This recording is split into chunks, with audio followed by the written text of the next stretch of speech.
This week for the Cereal Bowl, we started watching Louis Fouillard's follow-up movie serial to Fantomas, Mm-hmm. Les Vampires. Les Vampires. What is it? Would it be Les Vampires, maybe? Les Vampires. Les Vampires. Or The Vampires, if you want to be boring about it. Which or Les Vampires, if you want to think that it's a more interesting thing than it actually is. Yeah, it feels a lot like Fantomas. He's now working with an original IP, as it were. But he's bringing over a lot of the Fantomas style and sort of narrative trappings. I like that he's finding this place in crime films. He seems very obsessed with them, which is fun, you know? I think he does them pretty well. Although I will say that on the whole, of what I've seen of Les Vampires so far, I kind of dig the vibe of Fantomas a bit more. Mm-hmm. Same. It's a little more spooky and threatening, and it like engaging your emotions a little bit. And I think the plotting is also a little cleaner. Yeah, I mean, I think because he was working off of, a set of novels with Fantomas, a lot of the kind of narrative heavy lifting had been done already. He was working off of, a pretty refined story that existed already. Yeah. Whereas this, he's sort of like, what can I take all the stuff that I like from doing Fantomas of like crime and gangs and disguises and escapes and like do my own version of that.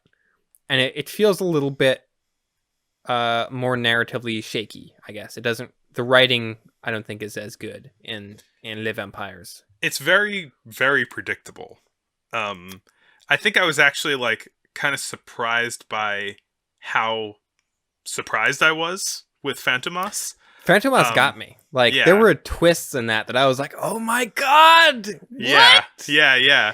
This one, I feel like the whole time I'm going, oh, this is gonna happen next, and then it did, and then this is gonna happen next, and it did.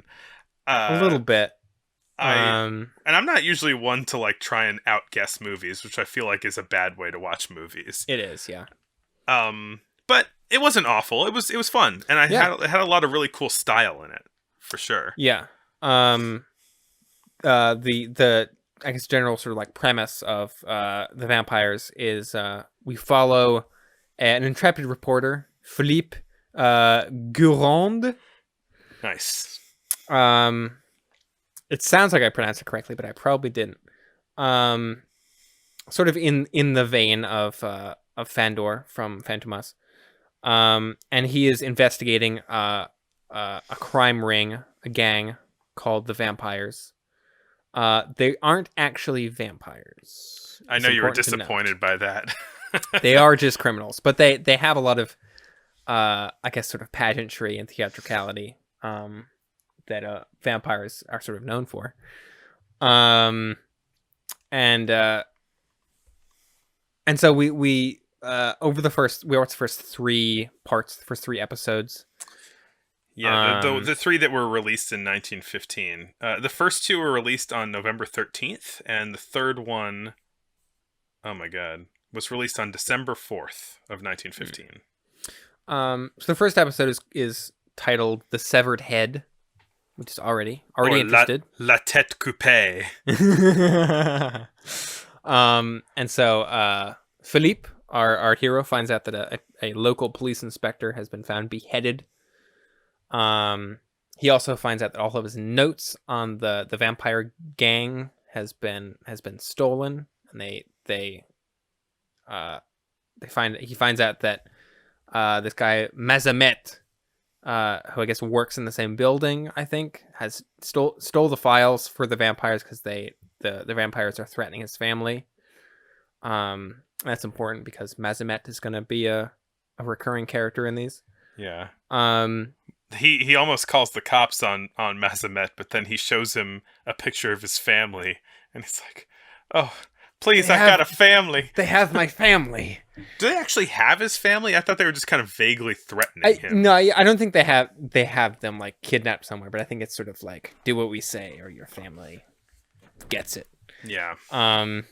But so Philippe, who lives with his mother, And sometimes kind of feels like he's played by an actor who's probably in his 30s. It kind of feels like Philippe is like a kid detective at times, even though he's an adult man. There's a part in the third episode where he's like in his PJs for most of the episode, and it's like this would make more sense if he was like 12. But so he goes to visit an old family friend, Dr. Knox, who lives in a big spooky chateau. While watching this, I was still expecting every character to be Fantomas in disguise, which turns out to not entirely be a bad instinct to have watching this. Yeah. The vampires use the same costume as Fantomas while doing crimes, the sort of hooded black like circus outfit. I think it's a little tighter. It's a little more like a little sneaky cat burglar. Maybe, and it's like a little skin tight, you know.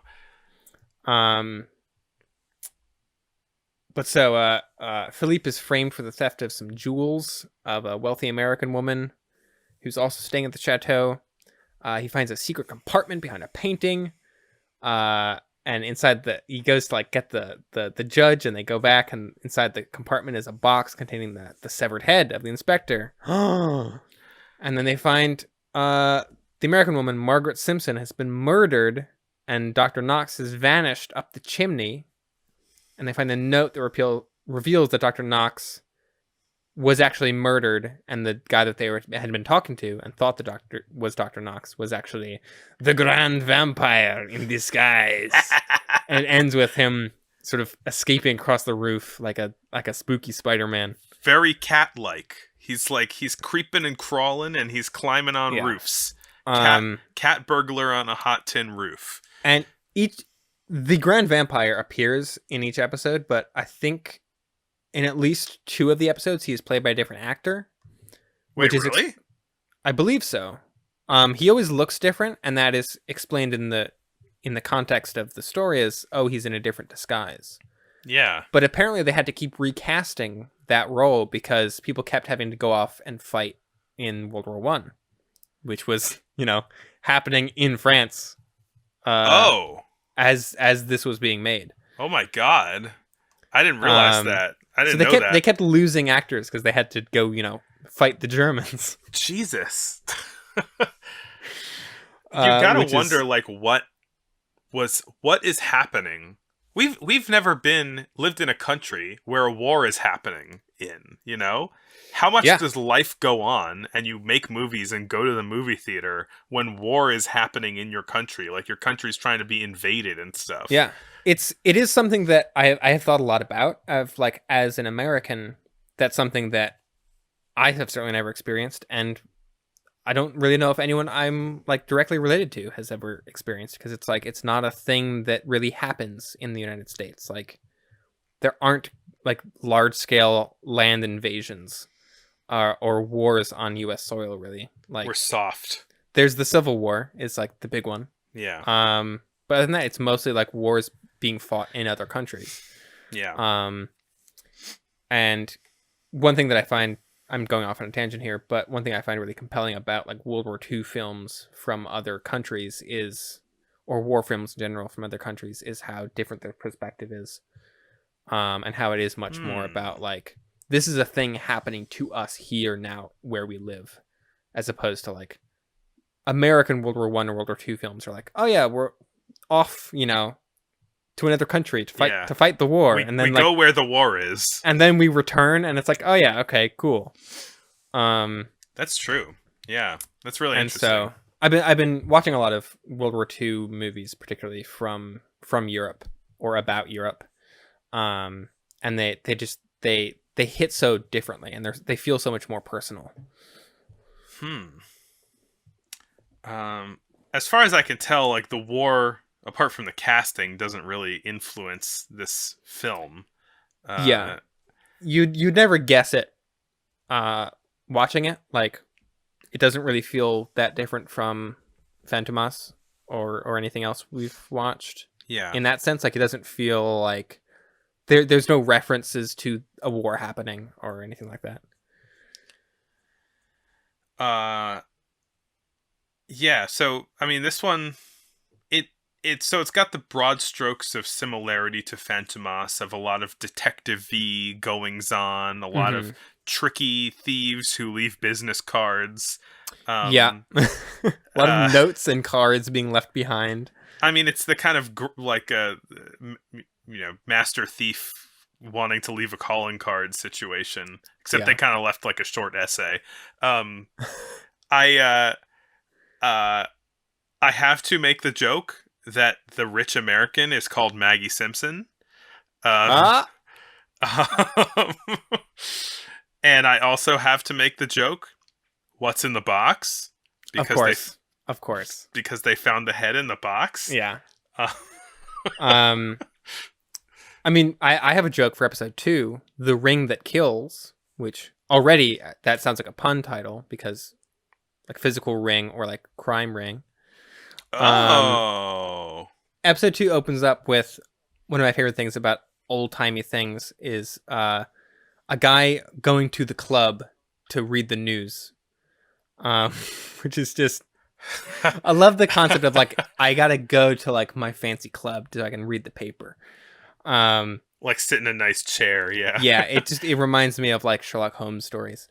Um, but so there's this count who's reading in the paper about how Philippe, the reporter, is like rumored to be the fiance of this famous dancer. And I was like, how famous is Philippe, the kid reporter who's 35? That there were rumors in the news about like who he's like engaged to.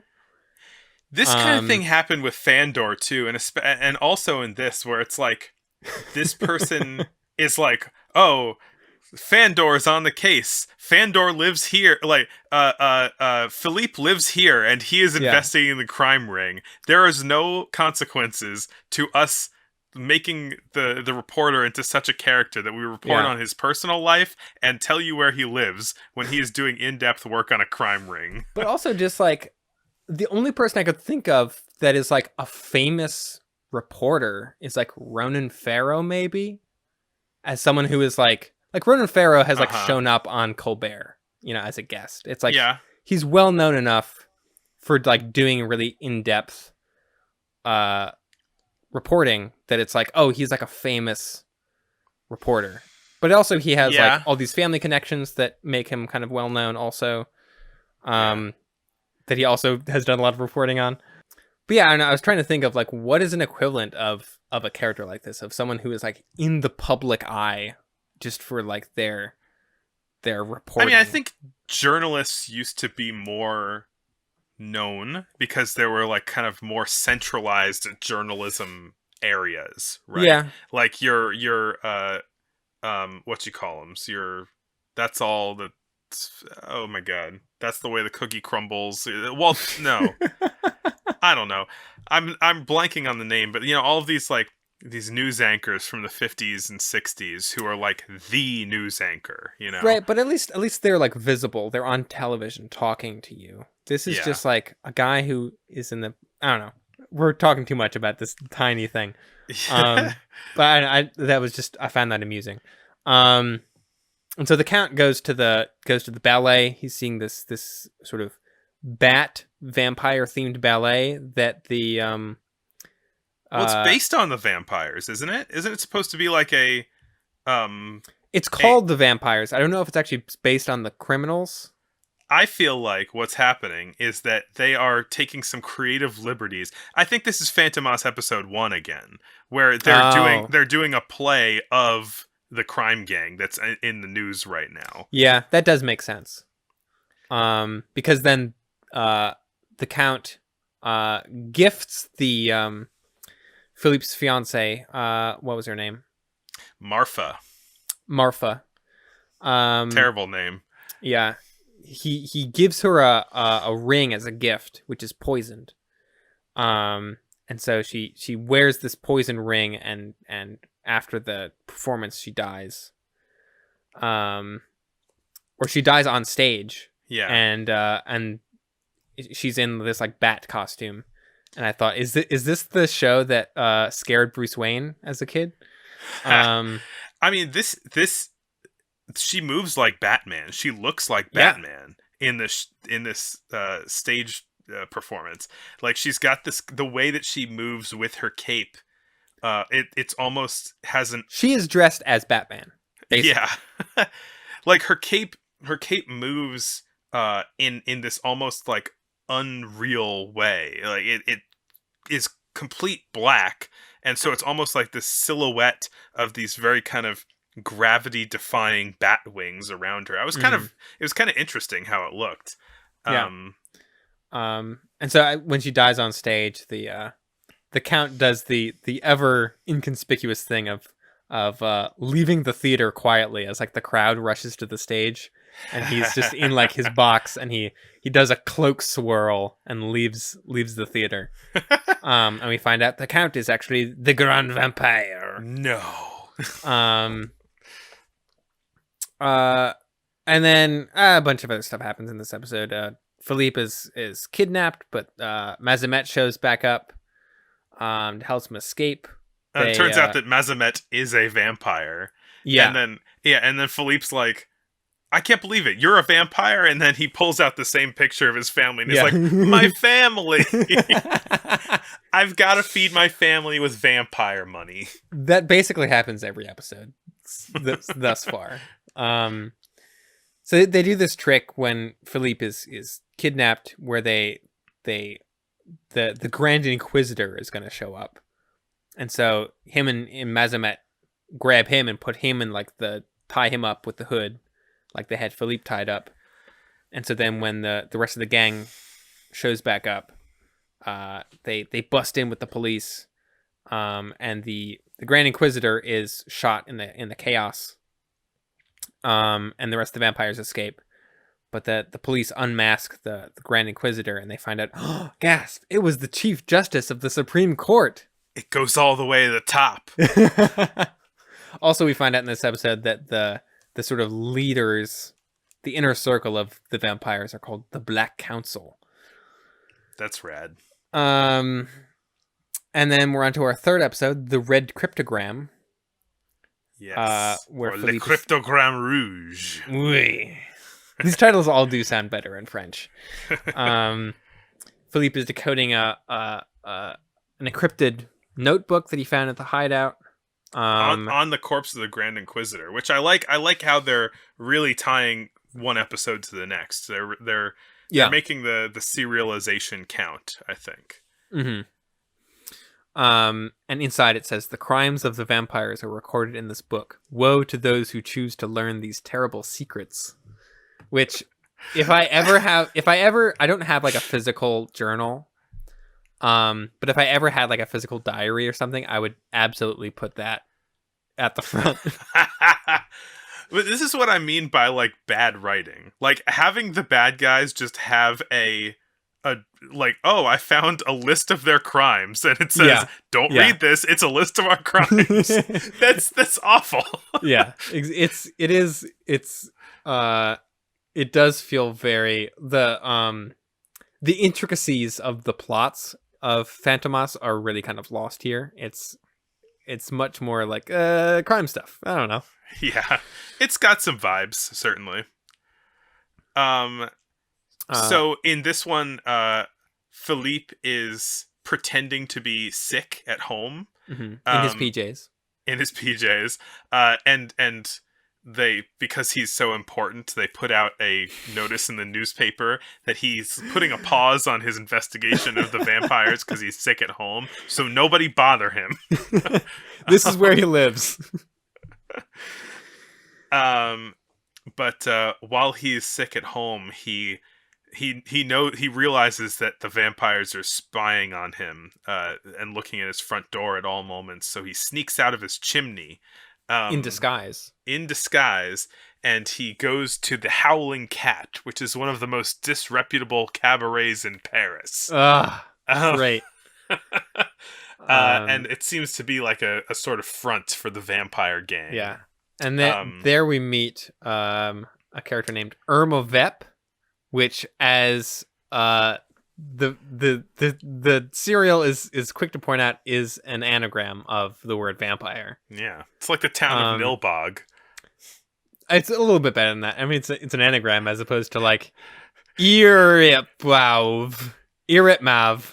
What's that? Oh, vampire backwards. Wow, that was quick. How'd you do that? I had the word vampire written down and I read it backwards. Oh, okay. That makes sense.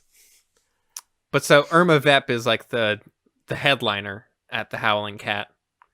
And we see her kind of, I guess, like making a speech to the crowd. I'm not entirely sure what she's supposed to be doing. She's not like putting on a show or anything at this cabaret. But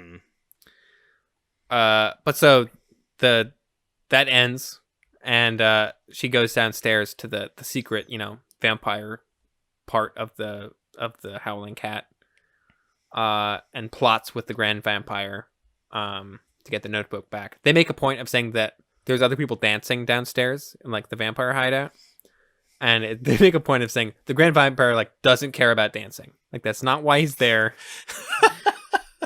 He's too cool for dancing. The vampires plan to assassinate Philippe when he now that they know exactly where he is, and Irma Vep ends up getting a gig as his new maid. Mm-hmm. And you should definitely trust your new maid when you're investigating a crime gang. Philippe also almost immediately recognizes her because he was at the Howling Cat in disguise. So he's like, "Oh, she's Irma Vep from the nightclub." Cool. Yeah. So I mean, I guess he finds this as an opportunity to try and capture them or gain more intel. So she is kind of pretending to be his maid, and she like tries to poison him.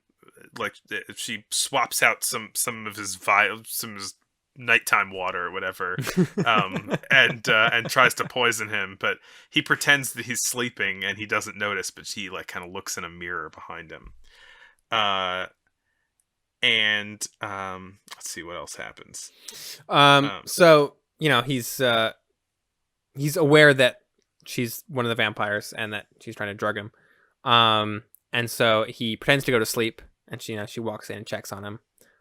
Right before this, we should mention there is a scene where Mazamet shows back up. He climbs through the chimney, and says that he stole a poison pen from the Grand Vampire. That's right.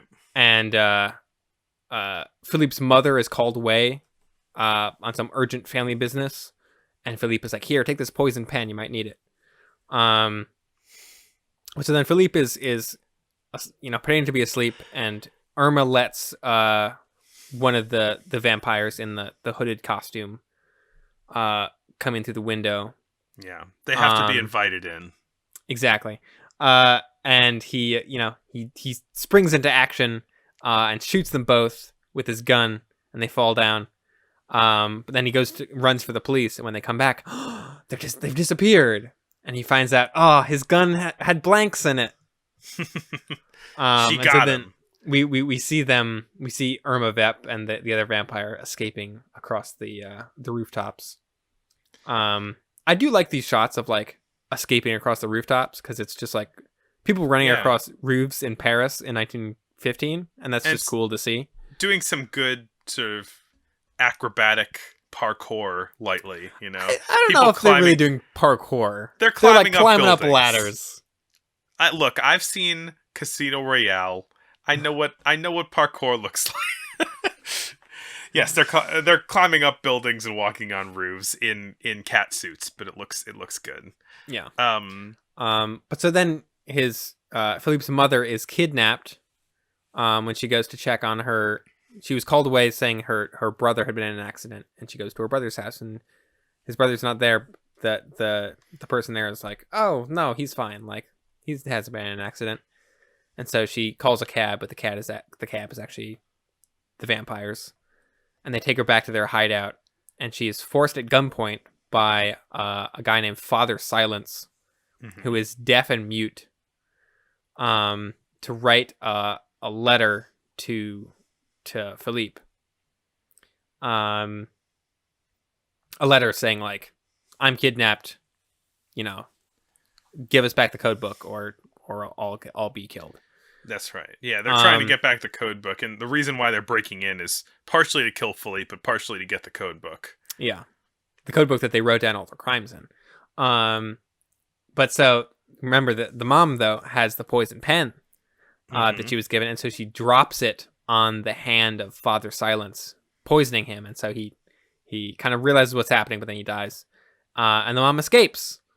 It is cool just to see like the mom character kind of get like an action beat. Yeah. And I think it's pretty slick. Like I think she pretends that the pen isn't working, and she's like, "I've got one." Yeah. And then Irma Vep and the Grand Vampire show up to that hideout and find Father Silence's dead body and the pen, and they're like, "Aha! This is the pen that was stolen." So now they know that there's a mole somewhere in their gang. A vampire mole. Indeed. Yeah, I mean, there's these movies are a fun romp, I suppose. These ones are pretty brief. They're 15 to 40 minutes long. Mm-hmm. Some of these vampires films get up to an hour and 40, I think, something like that. Mm-hmm. So I guess we'll be talking about the second half of the vampires next week.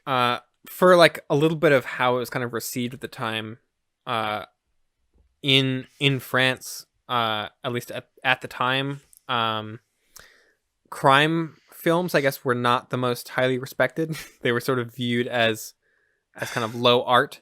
There's a great quote from a critic from when it came out that referred to crime films as obsolete and condemned by all people of taste, which is a little harsh, I think.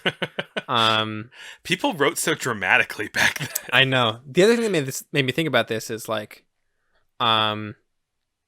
this is kind of using the term vampire in I guess sort of an antiquated way that I wasn't really that familiar with. Of like, well, there was in 1915 specifically. There was an American film called A Fool There Was, which sort of popularized the term vamp or vampire as a sort of like dangerous woman, femme fatale type. Mm-hmm. Femme fatale, that term did exist at this point. Irma Vep, I guess, is sort of a femme fatale archetype. But so like the idea of using the word vampire in that context was a bit more in style when this was coming out. Huh. Which I thought so you was think it wasn't in reference to? I think it is in reference to like, ooh, they're like dangerous like night people, you know. Uh-huh. It is that, but I think there's this added some added context. I think in the time it was like, oh, vampire is like a lady that you got to watch out for, kind of. Which I think is sort of exemplified in Irma Vep, whose name is literally just vampire rearranged. There's like, it does it in stop motion where Philippe looks at the sign and like the letters rearrange themselves into the word vampire and then back again. It's kind of fun, a little fanciful touch in this otherwise kind of more grounded work. Yeah. So I don't know if we want to go episode by episode. I feel like there's a lot to cover if we do There's a lot of plot to cover for sure, because a lot of things happen. So we watched the first 3 episodes, which came out in 1915 for the last episode of the podcast. And I think, you know, we were still getting a feel for like what Les Vampires was, and I think so were the people making it, because it was like seemed semi-improvisational between the episodes where everything was going. But so I feel like once we got into these episodes, it kind of started settling into its groove. Mm. and like less establishing, like the first three were. Yeah. Well, I think it is important to remember. I think that Fouillard's previous film serial, Fantomas, was based on a uh, pulp novel series, Yes. and so he had, he was working off of a pre-written story, whereas this he wrote himself as a sort of like Fantomas-esque crime story, sort of taking all the things that he liked about those and sort of building his own kind of mythology and characters and things like that. And so it does feel a little bit looser, a little bit less sort of intricately plotted sometimes, and a bit more haphazard, I guess. But that, I also think that's kind of part of the fun of it. Is it's like you never really know what's going to happen. It's sometimes stuff just it takes some big turns. The plotting can get kind of wild in this. Yeah. I will say though, like I appreciate him for trying to create his own sort of property and mythos and everything. I do feel like I prefer Fantomas. I think that like we can get more into the way that Les Vampires is, but after having watched all of it, I kind of I really like how tight Fantomas is, Mm-hmm. and I think that the tightness of the script is reflected in the tightness of like the editing and the piece as a whole. Yes. And so it's a lot more propulsive than Vampires, which I think Vampires is based on all of these twists and turns, but it's like I don't know. Fantomas has these really big set piece moments that Vampires doesn't quite reach. I'm thinking particularly in I think episode 3 of Fantomas, where the main character Fantomas, who is a crime lord, A supervillain, basically. a supervillain, he tricks his underling into getting getting like a stash of loot that is inside of that was stashed up in a church bell. Oh yeah. And amazing. So the guy goes up into this giant church bell, and then he pulls the ladder out from under him and says, "Okay, see you later, guy." And he just has to hang there until he lets go or falls. The guy's able to hold on all night, and then when the church bell rings in the morning, blood and jewels rain down from the ceiling onto blood the and jewels and stolen jewels. That is so cool. Like, it's unbelievably rad.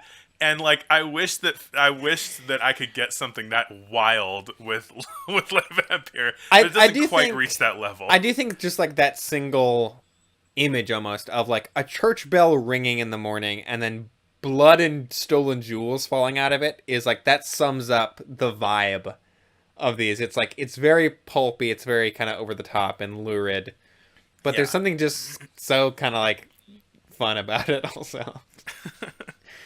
A lot of like kind of macabre things.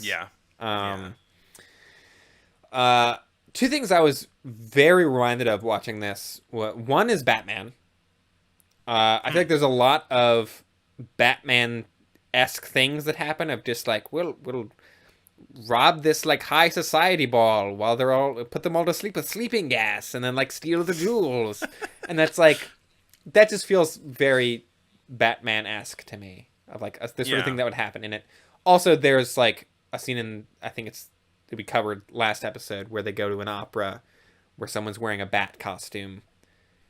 And very Batman-y. It's very Batman. The other thing it reminded me a lot of is Tintin, which is Belgian and is from several decades later, but is still, there is a sort of Belgian/French adventure serial kind of vibe, I guess, that the two share. Mm-hmm.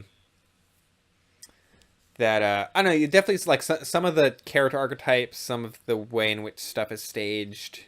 I I feel like Mazamet feels like a character out Yes. of Tintin. Mazamet, I think, is maybe the thing that feels the most Tintin, where it's like, Mazamet could just be a Tintin character, because he's so silly and, like, clumsy and comedic, but it also, he's in this, like, kind of grand, like, adventure crime story, so he gets caught up in all these crazy situations. This batch of episodes introduces us to I don't remember if this happened earlier or not, but Mazamet gets wildly famous at a certain point, and suddenly is just like super rich. He's like in one of the episodes, he's living alone in like a fancy apartment and like having women over and like serving drinks and things like that. And then the next episode, they're like, "Hey, remember your son that you have? You have to take care of him still." And so they send him his son. And Mazamet's son, I think, might be my favorite character in the entire serial. He has a great moment, definitely. I want to. He has several. I wrote down Mazamet. So he became rich because in one of the plots of one of the episodes, there was some Americans who had fled to Europe with $200,000 from a millionaire, and the millionaire said that whoever caught them could just keep the $200,000. So Mazamet became rich, and then he had a butler and a nice hotel or a nice apartment and everything like that. And the butler says to Guerand, he says, "I'm afraid Mazamet may be out gallivanting. I'm honestly ashamed of him."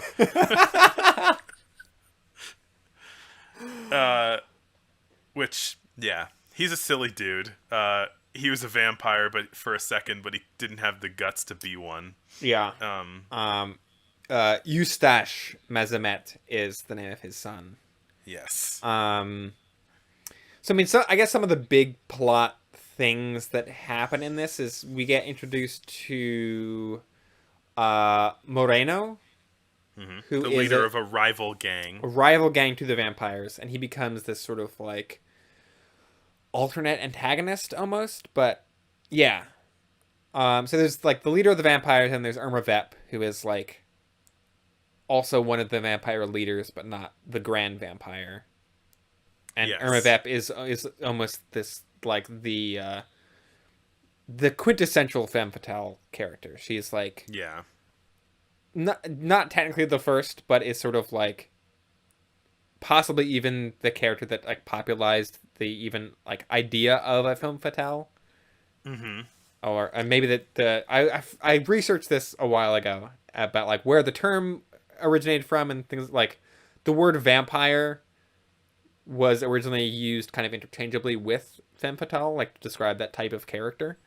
Yeah, I mean the word like vamp was commonly used for a lot for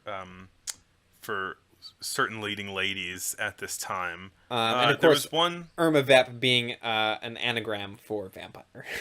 Oh my god, so good.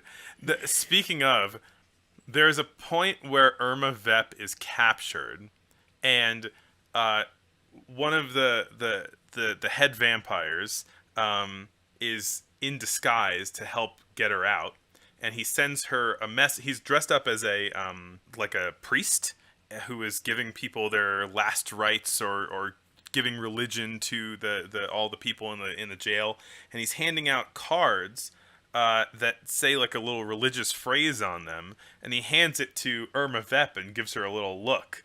And because Irma Vep loves anagrams, the phrase that is in that is the religious text is telling her to like jump off of the ship, the prisoner ship that she's on, and like giving her instructions on how to escape. Basically, just and he knew it would work because her name is an anagram, so she loves them. She loves them. That big character. Fan of anagrams. That character is Satanus. Satanas? I'm not sure. I think Satanus is probably maybe how you're supposed to say it. It turns out that there's so many plot backs and forths. It turns out that Moreno, the leader of the other gang, also has hypnosis powers, and Yes. he can hypnotize people by staring at them, and he hypnotizes Irma Vep into falling in love with him and doing his bidding, and he has Irma Vep kill the Grand Vampire, who we've known from the beginning as the Right. Grand Vampire. But then it turns out that he's not the full Grand Vampire. Mm-hmm. That the grandest vampire is known as Satanus. Yes. That's his and- name. Yeah. There is very briefly. There's a hilarious sort of title card, sort of editing moment where it says Moreno was falling in love with Irma Vep, and then hard cut from that title card to them having like a staring contest, and it was just like, yeah, that checks out. And yeah, there is kind of this thing where he's got hypnosis powers, and he falls for Irma Vep and like hypnotizes her, but it's been a while since I've watched these, but I remember there being at a certain point this kind of like, is she actually hypnotized or is she like kind of in on it? Because I feel like Irma Vep is always sort of, there's like these big villains, and Irma Vep is always kind of the character who you're like, kind of seems smarter than all the other villains and might be kind of like playing them off each other. She's definitely, I feel like the other people are in it for the power, and she's just in it because she likes being evil. Yeah, she just likes drama. But so Satanas has a cannon in his apartment. That's his big power, his big his big villain thing is I have an artillery cannon in my house. Yeah, that you can pack up in a little suitcase so you can't tell that I have a cannon. Yeah. So he kind of forces the rival gang of Moreno and Irma Vep to join up with the vampires. And they do a bunch of like kind of cool heist stuff. And at one point, Philippe, the like heroic journalist, like lead character, manages to capture Moreno and Irma Vep. And I believe Moreno, is killed off screen by being hanged, which I thought was going to be like a trick. I was like, oh, he's not really dead. Yeah, but he never comes back. Apparently a lot of people who were working on this kept having to leave to go do World War One. Yeah. Sorry, I gotta go again. World War One's happening. So they were having having to recast a lot of people or kill people off screen, that kind of thing. And this was being shot in France during World War One, so it makes sense. I mean, they were getting bombed by Zeppelins and shit. I will say, because I brought attention to it earlier, that the heroes of Fantomas going real hard after going after like criminals makes sense because they're detectives, cops. Yeah, yeah.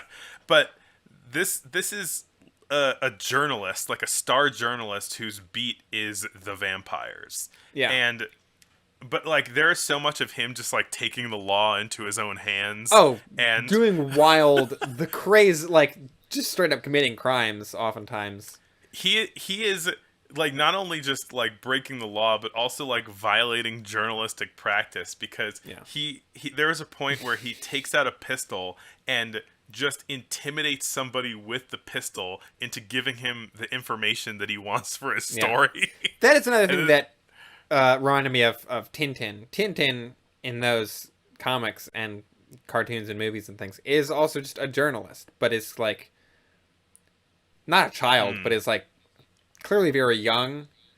Yeah.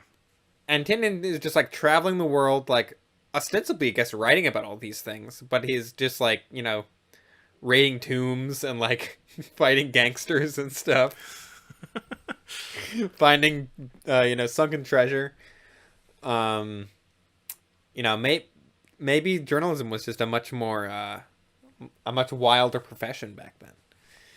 It seems like he's such a star journalist, which maybe is like not as much of a thing anymore. Yeah. 24-hour news cycle really killed that, the Star Yeah. journalist. Um, And no more like flamboyant crime gangs, you know. it's around this point that Mazamet gets sent his son to look after, and we are told that his son was thrown out of school for, quote, incorrigible laziness and irresistible penchant for jokes in bad taste. And immediately I'm like, I love this kid. But so then his son is like using his detective skills to help his dad find the vampire's hideout, which is like, you love to see it. It's fun. It's a lot of fun. And he gets some great moments. He has a whole like showdown with Satanus. Yeah, and shoots him. Yes, he shoots him, and then Satanus picks him up and starts choking him before like the police bust in. It's a lot. It's very intense. But he's very savvy. Like he goes in. He pretends he's a garbage picker boy. Who's returning the silverware? One of them? Yeah, returning the silverware to Satanus that he pulled out of his trash.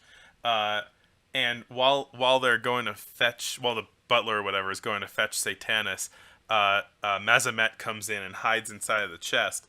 But Satanus has this really cool like wall that has a mask attached to it, and he can put his face up into the mask and look through the wall. Yeah. And look through the wall, and his eyes just pop out of the mask, and it's shown in this kind of cutaway shot. So Satanus can see everything that's going on. He knows that Eustache is trying to pull one over on him.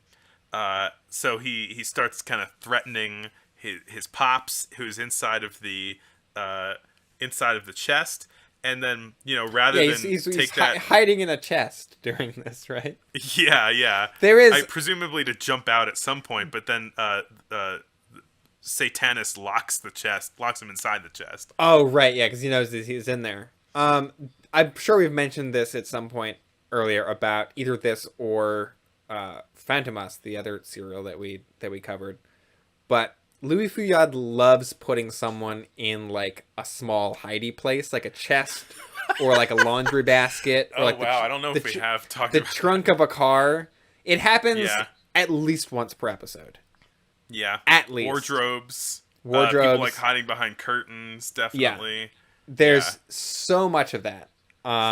There's also a lot of kidnapping. Like I feel like Philippe, the Star journalist, gets kidnapped probably. Also maybe once per episode. Yeah. And a lot of the time it's like a crook around the neck that they're yanking them down from a third-story building. That's a very specific thing that happens multiple times in these also. But just like the characters hiding in things is like such a big part of this. And it's something that I love because that's something that I used to like to do as a kid, and it always seemed like maybe would come into play more in adult life and never really did. It's something you see if like you were a journalist. Yeah, but it's it's like in Raiders of the Lost Ark or like adventure movies. People are hiding in stuff a lot of the time. Yeah. And I'm like, I thought that would be a skill I would use more.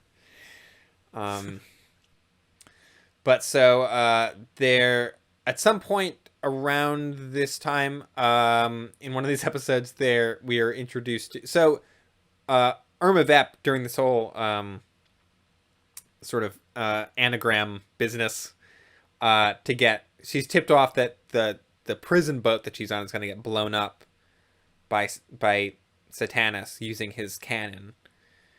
And then so she jumps off the ship, but then like everyone thinks she blew up on it, and it's revealed that she is still alive.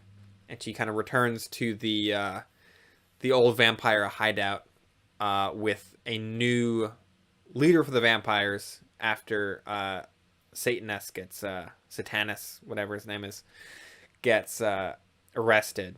And the new leader of the vampires is named Venomous. Great. Which leads us to the next episode being titled The Poison Man. All these titles are amazing too. The titles up till this point these episodes that we watched were The Spectre, The Corpses Escape, The Eyes That Mesmerize, Citanus, and The Lord of Thunder. Yeah. And so and then these last two are The Poison Man, and the final one is The Bloody Wedding. The Bloody Wedding. George R.R. really was a big fan of the vampires, I think. The penultimate episode, The Poison Man. The vampires are out for revenge on Philippe. They're going to poison him, and he's got a new fiance, Jane, and they're having an engagement party, and they poison all the food or all the drinks. And the only way that they are saved is that Mazamet gets drunk and gives a really long speech. And so during that speech, the landlady is able to discover that, all the food's been poisoned. And Philippe tries to, hide his fiancée away to keep her safe at a hotel, but Irma Vep hides in the trunk, as people in these Fouillade things are, bound to do. Yep. That there's some like twists and escapes, and there's a really cool like chase shootout on top of a moving train. Yeah, well, it starts as a car chase. This was it's like really, a whole like, long high octane. Yeah, it's amazing. Like it was a car chase that transitions to a top of the train chase. And gunfight. Yeah, that was really cool. And that was like the kind of closer on the episode. Really, really great. It's also that it's 1916, so the only way they could shoot this stuff is just drive some cars all along a bridge. All right, and just all right, go climb on that train and shoot guns. So just it holds up as an exciting set piece because you're still seeing something really exciting happening. It's not even if it's being edited in a sort of or being shot in a sort of much more old-fashioned style than we're used to seeing now, it's still damn, this is a cool thing that we're seeing. So yeah, we jump forward, I guess, a little bit ahead in time with the last episode, The Bloody Wedding. Philippe and Jane are married. Mazamet meets and falls in love with the widow of this guy who got poisoned, who goes to a psychic to find out who murdered her husband. But the psychic turns out to be one of the vampires, of course. So Augustine, this widow, and Jane both end up kidnapped at the vampire mansion. And that kind of leads us to our big finale set piece. Yeah. Which has this last episode has so much iconic stuff in it. And the set piece at the end is great, but when the two of them are being kidnapped, there's a diamond ring cutting through glass to sneak into the window. There is a bomb with a really long fuse, and you're waiting for the bomb to go off. And there's also a grappling hook that Philippe uses to get up into the vampire mansion. So in the mansion, Irma Vep and Venomous are, I guess, having their own engagement party or something with all this crazy dancing. I don't know if you talked about this either. There's I feel like every time Irma Vep shows up or goes to the nightclub, there's always a scene of wild dancing happening. Yeah. Which is always fun. And yeah, there's this big kind of police siege on the mansion. Yeah, with also with Philippe. Another kind of iconic set piece is that they get away in the car and Mazamet shoots the oil tank, and so he's able to follow the oil back to the vampire hideout. So Philippe follows the oil, and he basically stakes the place out and sets up the grand finale, which I think is really well done. He kind of cases the joint. And sets everything up so that the vampires, when they try to escape during the raid, will fall deeper into his traps. So he's laying all of these traps, Home Alone style, for all the vampires, and then he brings the cops over later that day. I do feel like this finale gives a lot of the characters their own nice little kind of moments to shine. Like that thing, like I don't know, Mazamet is such, or could have been such a just a buffoon of a character. But I like how they give him moments like that to show that he is competent, and it's like there's a reason why he's around. That it's like he is actually kind of good at the crime solving stuff too sometimes. Yeah, I mean, honestly, I feel like he's more of a crime solver than a buffoon, but he is the comic relief. Mm-hmm. And Venomous and like most of the vampires are all like shot or chased out onto the balcony, which collapses. But Ermavep, being the craftiest, kind of sneaks away and hides in a closet. Yes, a lot of hiding. And then Irma goes down to the dungeon where the gals are tied up. And I guess at some point Philippe like snuck in and gave Jane a gun. So like the final sort of moment with Irma Vep, who has been I guess the most consistent antagonist over this whole series. Yeah. Is between her and Jane, which is kind of cool. I don't know. I didn't really. Jane is up until this point has kind of just been like the wife, who like gets kidnapped or whatever, and then like she kind of gets the big like defeating the villain moment at the end of the whole thing. Yeah, true. Which was a cool little character beat, I thought. Yeah. I was kind of sad to see Irma get killed though, because she's such a fun character. I was rooting for her more by the end of it than I think anyone else, just because like she's just fun to watch. She's very crafty. And, like, yeah, scheming and dancing, which are both fun things to watch on screen. She's a performer and hiding in boxes. She's a stage performer, a master hide and seeker, and a crafty villain. Mm-hmm. Yeah, and for all of the like old timiness and a lot of the sort of like very casual sexism of old movies, it was cool that like the main villain of this whole thing ended up being a woman, and then like another woman got to be the person to like have a big showdown at the end. Yeah. So yeah, I like the vampires a lot. It's a fun series. Watch it if you can. I think it's all on YouTube, right? Maybe. It's all available in like online. Various quality. Yeah. And then it's on Canopy and Kino and that. Oh right, Canopy. I think that's how I was watching it. And then there's a Blu-ray release of it as well, I think, right? Yes. Yeah. I have the Fantomas Blu-ray, but not this one. I don't know, like I could see myself rewatching this at some point, maybe. Yeah, I think I'd like to rewatch in less of a crunched manner. Yeah. And also just like this is a thing that I will definitely remember, and is one of my bigger kind of like recommendations, I think, from at least like the last kind of chunk of episodes that we've done. It's like the vampires was very up my alley, I think. Nice. Well, I think that we're just down to the last milk in this in the cereal bowl here. Little dregs of. I mean, that's the best part though. When it's like that, really, it's been infused with so much of the cereal flavor. Yeah. You get one of those bowls that has a straw attached, and then you suck the milk out. Yeah, the straw bowl.